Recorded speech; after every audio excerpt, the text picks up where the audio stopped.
16장. 여호와께서 사무엘에게 이르시되 내가 이미 사울을 버려 이스라엘 왕이 되지 못하게 하였거늘 내가 그를 위하여 언제까지 슬퍼하겠느냐. 너는 뿔에 기름을 채워 가지고 가라.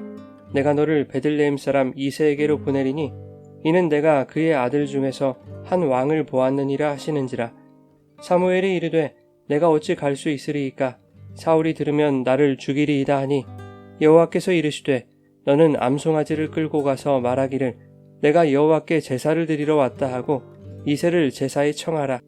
내가 내게 행할 일을 가르치리니 내가 내게 알게 하는 자에게 나를 위하여 기름을 부을지니라. 사무엘이 여호와의 말씀대로 행하여 베들레헴의 이름에 성읍 장로들이 떨며 그를 영접하여 이르되 평강을 위하여 오시나이까. 이르되 평강을 위함이니라. 내가 여호와께 제사하러 왔으니 스스로 성결하게 하고 와서 나와 함께 제사하자 하고 이새와 그의 아들들을 성결하게 하고 제사에 청하니라. 그들이 오매 사무엘이 엘리압을 보고 마음에 이르기를 여호와의 기름 부으실 자가 과연 주님 앞에 있도다 하였더니 여호와께서 사무엘에게 이르시되 그의 용모와 키를 보지 말라. 내가 이미 그를 버렸노라. 내가 보는 것은 사람과 같지 아니하니 사람은 외모를 보거니와 나 여호와는 중심을 보느니라 하시더라. 이새가 아비나답을 불러 사무엘 앞을 지나가게 하매 사무엘이 이르되 이도 여호와께서 택하지 아니하셨느니라 하니 이새가 산마로 지나게 하매 사무엘이 이르되 이도 여호와께서 택하지 아니하셨느니라 하니라.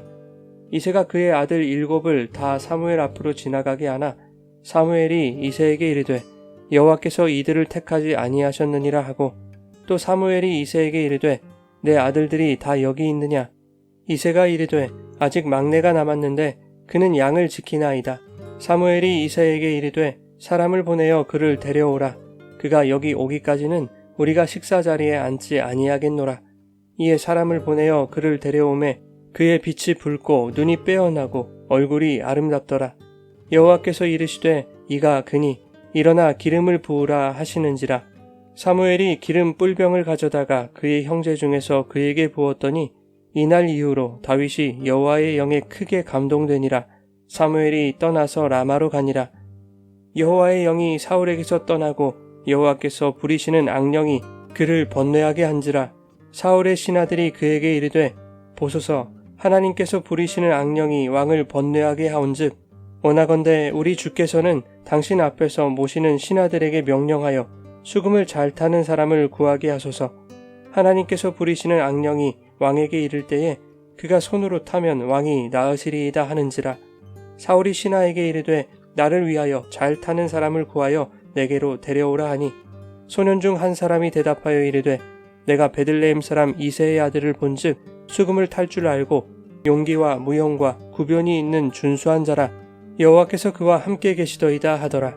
사울이 이에 전령들을 이새에게 보내어 이르되 양치는 내 아들 다윗을 내게로 보내라 하매 이새가 떡과 한 가죽 부대의 포도주와 염소 새끼를 나귀에 실리고 그의 아들 다윗을 시켜 사울에게 보내니 다윗이 사울에게 이르러 그 앞에 모셔 섬에 사울이 그를 크게 사랑하여 자기의 무기를 드는 자로 삼고 또 사울이 이새에게 사람을 보내어 이르되 원하건대 다윗을 내 앞에 모셔 서게 하라. 그가 내게 은총을 얻었느니라 하니라. 하나님께서 부리시는 악령이 사울에게 이를 때에 다윗이 수금을 들고 와서 손으로 탄즉 사울이 상쾌하여 낫고 악령이 그에게서 떠나더라.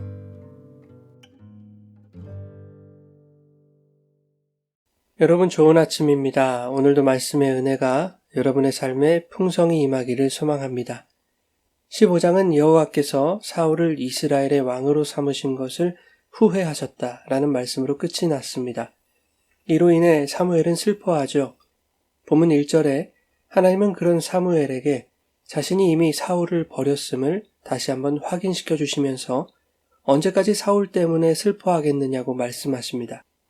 여호와께 버림받은 사울로 인해 사무엘이 슬퍼할 때 하나님은 베들레헴 사람 이새의 아들 중에서 한 왕을 보셨습니다. 하나님은 사울에게 뿔병에 기름을 채워 이새에게 가라고 명하시죠. 그러자 사무엘은 두려워합니다. 다른 이를 왕으로 삼으려는 움직임을 사울이 알아챈다면 자신을 죽일 것이라고 생각했기 때문입니다. 이것으로 미루어 보아 사울이 이스라엘을 공포와 폭력으로 다스리고 있었음을 추측해 볼 수 있습니다. 또한 하나님의 사람 사무엘도 죽음에 대하여 두려움을 느끼는 연약한 존재임을 알게 되죠. 하나님은 2절에 암송아지를 끌고 가서 제사를 드리러 왔다라고 말하도록 하시면서 두려워하는 사무엘이 어떻게 행해야 할지를 가르쳐 주셨습니다. 하나님은 인간의 연약함을 아시는 분이기에 두려워하는 것에 대하여 책망하지 않으시고 그 두려움 속에서 어떻게 행할 것인지를 가르쳐 주시는 분입니다. 하나님의 사람이란 두려움을 느끼지 못하는 강심장을 말하는 것이 아닙니다. 오히려 두려움에 떠는 자신을 하나님께 고백하고 하나님의 말씀에 연약한 자신을 맡기는 자, 즉 두려움 속에서도 하나님의 말씀대로 행하는 자가 하나님의 사람인 것이죠. 사무엘은 하나님의 사람답게 하나님의 명령에 순종합니다. 3절에 하나님은 사무엘이 행할 일을 가르칠 것이라고 말씀하시면서 내가 내게 알게 하는 자에게 나를 위하여 기름을 부으라고 명령하셨습니다. 기름을 붓는 의식은 사무엘을 통하여 이루어지지만 기름 부음을 받을 자는 하나님의 기준에 맞게 하나님이 택하신 사람이며 기름을 부어 왕을 삼는 이 모든 것이 사람의 눈과 마음을 흡족하게 하려는 것이 아닌 하나님을 위한 것임을 분명히 말씀하고 있는 것이죠. 하지만 사무엘은 사람의 용모로 왕이 될 자를 예측합니다.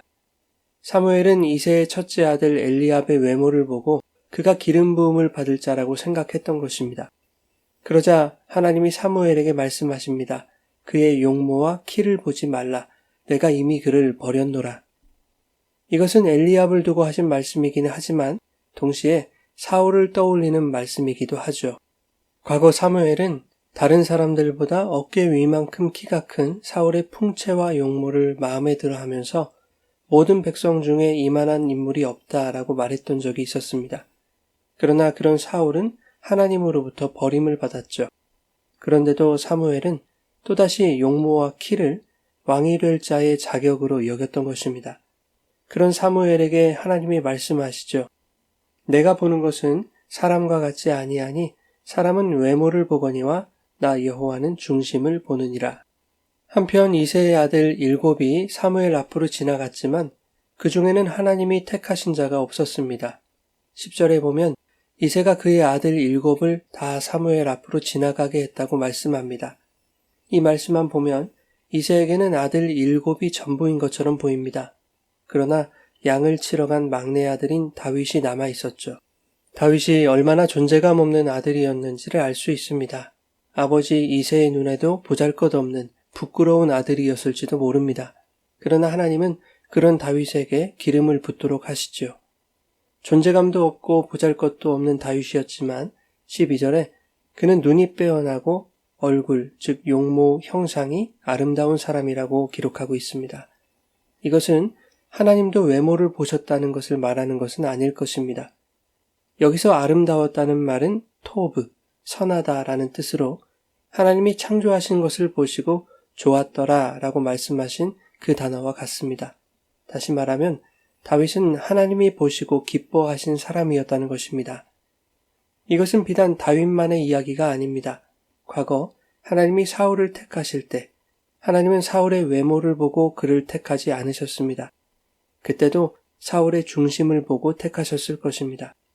성경이 사울을 두고 준수한 사람이었다라고 말하는데 그 준수하다라는 단어도 앞선 토브, 선하다라는 단어를 사용했습니다. 사울이 왕이 된 이후 하나님을 향한 중심을 버렸고 그런 사울을 하나님도 버리신 것이죠. 즉 하나님의 사람들인 성도들이 그들의 중심을 어떻게 지켜야 하는지를 생각하게 하시는 부분입니다. 신앙의 행위로 겉모양을 꾸밀 것인가 아니면 주님의 말씀을 삶의 기준으로 삼고 말씀에 순종하는 하나님을 향한 중심의 진실함을 지킬 것인가 하는 것이죠. 사무엘이 다윗에게 기름을 부었습니다. 그러자 그날 이후로 다윗이 여호와의 영에게 크게 감동되었습니다. 하나님의 영이 임한 것입니다. 반대로 사울에게서는 여호와의 영이 떠나게 되죠. 뿐만 아니라 사울은 악령으로 인해 번뇌하게 됩니다. 사울은 왕으로 살아도 사는 것이 아니었습니다. 하나님의 영이 떠나면 그가 어떤 환경에 있든지 그 사람은 악령에 붙들린 삶을 살아가게 되는 것입니다. 악령에 붙들렸다는 것은 정신적으로 혼미한 것만을 말하는 것이 아닙니다. 성령의 인도하심을 받지 않는 것이 바로 다른 영의 지배를 받고 있다는 것을 의미하죠. 즉, 내 생각대로 사는 것, 세상적 가치에 끌려가는 삶은 악령에 사로잡힌 삶이며 많은 것을 누린다 해도 번뇌할 수밖에 없는 삶이 되고 마는 것이죠. 18절에 다윗은 하나님이 함께 계시는 자라고 말씀합니다. 성경은 그런 다윗을 굳이 사울을 위해 수금을 타는 자로 들어가게 합니다. 후일의 사울은 다윗을 수차례 죽이고자 하지 않습니까?